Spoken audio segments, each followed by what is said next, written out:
Good morning बच्चों, मैं आपकी एसएसटी की टीचर हूँ। मेरा नाम प्रियंका है और मैं आपको एसएसटी पढ़ाऊँगी। अब देखिए, एसएसटी में पहला जो पार्ट है वो हिस्ट्री का है। इस लेसन का नाम है वेयर, व्हेन एंड हाउ, यानी कहाँ, कब और कैसे। यानी हिस्ट्री में कहाँ, कब और कैसे कौन सी घटना घटी उसके बारे में हम इस लेसन में पढ़ेंगे। अब देखिए, पहला टॉपिक है टाइम फ्रेम एंड आउटलाइन।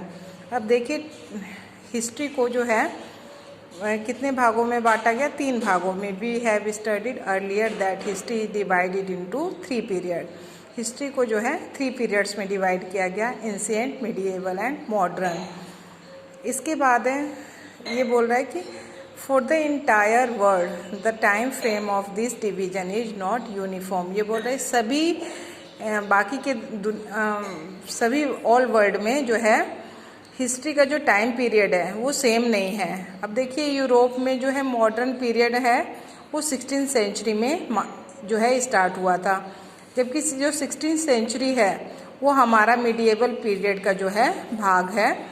और हमारी कंट्री में जो है द डेथ ऑफ औरंगजेब की मृत्यु के बाद जो है मॉडर्न पीरियड का जो है आरंभ माना जाता है। अब है अगला टॉपिक है मॉडर्न पीरियड एंड ओवरव्यू। अब मॉडर्न पीरियड के विषय में जो है अवलोकन देखिए। यूरोपियन रेनेसेंस, देखिए यूरोप का ये वह काल है जब इंसान जो है जागृत हो गया था, उसके अंदर जो है मानवता जो है जागृत हो गई थी। विच फाउंड एक्सप्रेशन इन म्यूजिक, ये सारी चीज़ें कैसे दिखाई देती है? म्यूजिक के रूप में, पेंटिंग के रूप में, स्कल्पचर का मतलब होता है मूर्ति के रूप में, थिएटर, लिटरेचर, साहित्य, इन सब चीज़ों के रूप में दिखाई देती है। यूरोपियन इंटेलेक्चुअल मूवमेंट, ये देखिए यूरोप का जो बौद्धिक मूवमेंट है। विच हेल्ड दैट थ्रू, इसके अनुसार क्या है कि गॉड ने सभी चीज़ों को बनाया है, यूनिवर्स को, डेवलपमेंट को, इंडस्ट्रियलाइजेशन को, मैन के अचीवमेंट को, सभी चीज़ों को, यानी ब्रह्मांड को, विकास को, उद्योग धंधों को, या इंसान की जो भी उपलब्धि है, जो भी अच्छाई है, उसको जो है क्या बोलते, किसने बनाया? गॉड ने क्रिएट किया है। इसके बाद है the Turks to control of overland trade routes connecting Europe to east in 1453। अब देखिए, तुर्क ने क्या किया है? टू कंट्रोल, अपने कंट्रोल में ले लिया है ओवरलैंड ट्रेड, सारी धरती के जो भी व्यापार थे उसको अपने कंट्रोल में ले लिया है। यूरोप टू ईस्ट, यूरोप के जो भी ईस्ट में जितने भी ईस्ट से जो भी व्यापार थे उन्होंने, तुर्क ने क्या किया है? अपने कंट्रोल में ले लिया है। इससे क्या है, यूरोपियन जो है उन्होंने क्या किया है? दूसरे सी रूट की खोज करना शुरू किया है। अब देखिए, द जेस्ट फॉर एडवेंचर, देखिए initiated by the movement called renaissance. अब देखिए ये क्या है? द जेस्ट का मतलब होता है उत्तेजकता, और इनिशिएटेड का मतलब होता है शुरू करना। ये जो इस चीज़ की जो ये उत्तेजना उनके अंदर पैदा हुई, इसको हम कहते हैं रेनेसेंस। ऑल्सो इनकरेज लॉन्ग सी वॉयेज, इससे क्या हुआ कि इन लोगों ने नए सी रूट की खोज की। अब देखिए, स्पेनिश एंड पोर्टुगीज एक्सप्लोरर, इन दोनों एक्सप्लोरर की तरह ये जो सारे ये एक्सप्लोरर थे, मैगेलियन है, क्रिस्टोफर है, कोलंबस है, वास्को डी गामा है, इन्होंने जो है नए सी रूट की खोज की। अब देखिए, नए सी रूट की खोज होने से क्या हुआ? उनका जो है व्यापार है वो बढ़ने लगा, और जो है धीरे धीरे जो है ये जो है साम्राज्यवाद फैलता गया। यानी साम्राज्यवाद, आप सोचेंगे इस इम्परलाइज्म का मतलब क्या होता है? साम्राज्यवाद। आप सोचेंगे साम्राज्यवाद क्या होता है? जो शक्तिशाली देश हो जाते हैं वो अपने से कमज़ोर देशों पर जो है अपना पावर जो है बनाता है, अपना प्रभुत्व बनाता है, अपनी ताकत उन पे दिखाता है, तो इसको हम कहते हैं साम्राज्यवाद। इसके बाद है आपका new geographical category. In the mid 18th century the industrial revolution which began in England subsequently. अब देखिए, 18th सेंचुरी में इंडस्ट्रियल रेवोल्यूशन का मतलब होता है बहुत सारे उद्योग का बढ़ना, जो कि इंग्लैंड में शुरू हुआ था। ये क्या है? यूरोप के दूसरे भागों में भी फैल गया था। It was marked by new invention, जिसके कारण नए नए आविष्कार हुए, जैसे स्टीम इंजन है, पावर लूम है, एक कपड़े बुनने की मशीन होती है, कॉटन जिन है, ये है जो है धागा अलग करने की जो मशीन होती है उसको बोलते हैं कॉटन जिन। ये सारी मशीनें जो है विकसित हुई through voyage of discovery Europe go to know about vast area all over the world. अब क्या है, इन्होंने नए सी रूट को जो है खोज लिया था। इससे क्या हुआ, ये इनको जो है सस्ते जो है रॉ मटेरियल मिलने लगे, लेबर्स मिलने लगे, और इनको माल को बेचने के लिए जो है मार्केट्स भी अवेलेबल हो गए।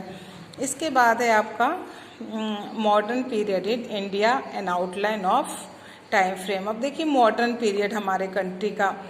अब देखिए जो औरंगजेब के उत्तराधिकारी थे उन्होंने क्या किया, too weak to maintain the unity, वो जो है कमज़ोर साबित हुए यूनिटी और इंटीग्रिटी को मेंटेन करने के लिए, यानी एकता और अखंडता को मेंटेन करने में औरंगजेब के जो उत्तराधिकारी है वो कैसे साबित हुए, कमज़ोर साबित हुए of the vast Mughal emperor. So following his death, इसलिए उनके डेथ के बाद political instability became rampant throughout those territories of the India. इसलिए क्या है कि जो है उनका जो है पॉलिटिकल जो था, जो राजनीतिक जो प्रभुत्व था वो जो है अनियंत्रित हो गया। अब देखिए number of provincial kingdom include Awadh, Bengal, Hyderabad declare their independence. ये बोले बहुत सारे जो प्रांत थे जो कि जिसमें कौन कौन से अवध है, बंगाल है, हैदराबाद है, ये इनको जो है इंडिपेंडेंस डिक्लेयर कर दिया गया। और इन्हें जो जाना जाता था सक्सेशन स्टेट्स के नाम से जाना जाता था। सम ऑफ द राजपूत रूलर्स, जो कुछ राजपूत जो रूलर्स थे, शासक थे, वो पावरफुल हो गए। The rulers of Marwari state, Sawai Raja Jai Singh जिन्होंने क्या किया, जयपुर बनवाया था, ये सारे रूलर्स जो हैं पावरफुल हो गए थे।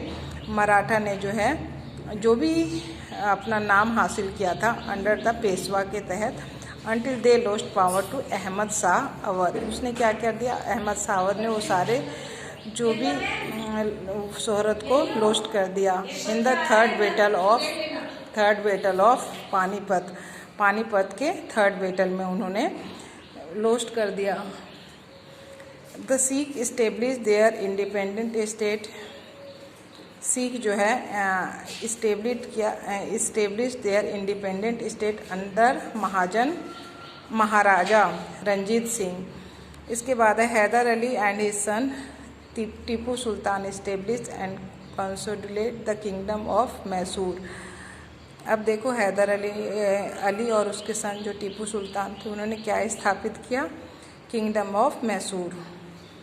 इसके बाद invasion of Nadir Shah and Ahmad Shah Abdali dealt a severe blow to the already weak Mughal emperor.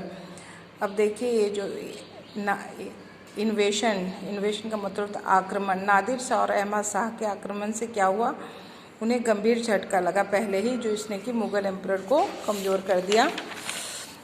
इसके बाद है southern part of India brought up Portuguese, Dutch, French and English trading companies. अब देखिए साउथर्न पार्ट ऑफ इंडिया में क्या हुआ, बहुत ही फायदे वाला व्यापार होने लगा। ब्रॉट द पोर्टुगीज, क्योंकि ये पोर्टुगीज, डच और फ्रेंच और इंग्लिश जो थे इन्होंने जो है सी रूट को जो है खोज लिया था, जिससे जो है इनका व्यापार जो है फ़ायदेमंद होने लगा था। अब rivalry between the British and French for sole control over this trade. अब क्या है कि ब्रिटिश और फ्रेंच के बीच जो भी व्यापार को लेके उनके बीच कंपटीशन होने लगा, प्रतियोगिता होने लगा, जिससे क्या हुआ, कार्नेटिक वार्स फ्रॉम 1744 टू 1763, जिससे जो है कार्नेटिक वॉर इस पीरियड में हुआ। This British ultimate came out of victories and concern on extending their political control over entire India. अब देखिए the battle of Plassey and battle of Buxar ने क्या किया, इंग्लिश मास्टर की बैटल ऑफ पैलेसी के युद्ध और बक्सर के युद्ध के बाद जो है इंग्लिश जो मैन थे, अंग्रेज थे, वो बंगाल के मास्टर बन गए और धीरे धीरे जो है वो अपनी पूरे भारत पर अपने जो है कब्जा जमाने लगे। द ईस्ट इंडिया कंपनी जो है ट्रांसफ़र हो गई ट्रेडिंग कंपनी में इनटू पॉलिटिकल पावर के कारण। The exploiting nature of company, अब क्या है कि कंपनी का जो एक्सप्लोटिंग नेचर यानी वो क्या है शोषण करने लगे इंडियंस का। Ruled to growth of common feeling, अब वो जो है वो कॉमन लोगों को जो है जो आम जनता थी उसका शोषण करने लगे, उनकी फीलिंग को नहीं समझते थे, इसलिए जो है कॉमन जनता उनसे जो है नफरत करने लगी। अब आगे का मैं आपको अगली वीडियो में पढ़ा दूँगी। Thank you.